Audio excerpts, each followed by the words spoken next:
Aw bisimila Maliba TV 1 jabarani kan ye aw ka kunnafoni sentelima waati seli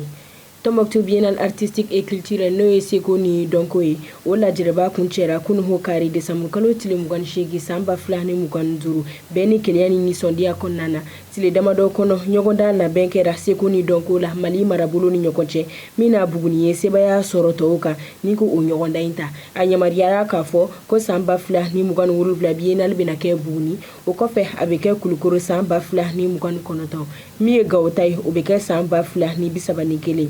o lajɛ in kɛra sababu ye ka tasibila kɛ ka ɲɛsin Kidal orchestre ba ma ni jɔnjɔn kɛrɛnkɛrɛnni dili a ma furancɛ fanga jamanakuntigi fɛ ka sabu kɛ a ka dɛmɛ ye jamana ka jɛkafɔ la o sira fɛ marabajɛkulu ɲɛmɔgɔ y'u ka labɛn kɛcogoyaw tanu ani ka fara sigida mɔgɔw ka cɛsiri kan kɛrɛnkɛrɛnnenya la Tombouctou gouverneur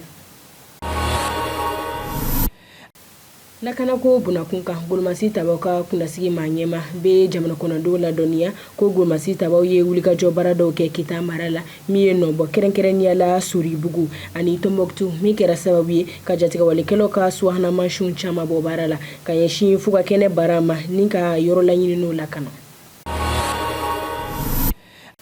Ni hambore ino hamta kɔkan kibariya kunnafoniw na hama daminɛ Guinée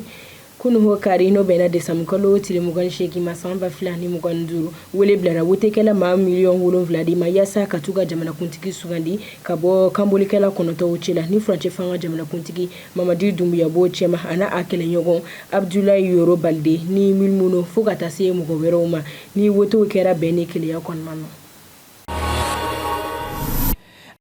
Ama kuncɛ Congo RD milicien Mombodo 15 de bɔnɛna o ni na dɔgɔkun laban in na kɛlɛba dɔ senfɛ Bolingo sigida la Kinshasa duguba kɛrɛfɛ ni Golomasi Taba 5 fana bɔnɛna o ni na ka kɛ ni sɔrdasiw ka fɔ ye ni u bɛ ka wele bila walasa ka dansigi ni waleya jugu in na